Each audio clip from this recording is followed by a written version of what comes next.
How to fix Linksys node blinking red. Step 1.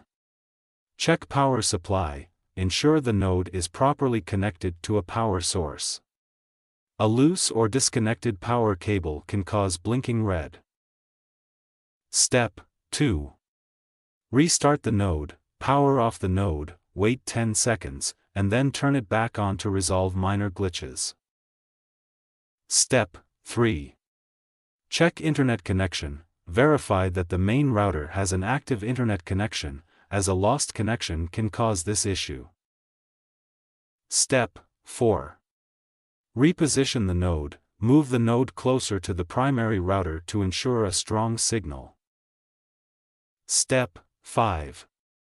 Check Ethernet cable. If the node is wired, ensure the Ethernet cable is securely connected and undamaged. Step 6.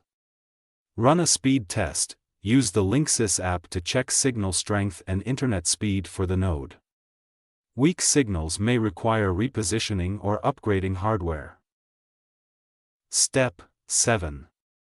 Firmware update. Use the Linksys app to check for and install firmware updates to fix software bugs. Step 8. Factory reset. Press and hold the reset button on the node for 10 to 15 seconds, then reconfigure it using the Linksys app.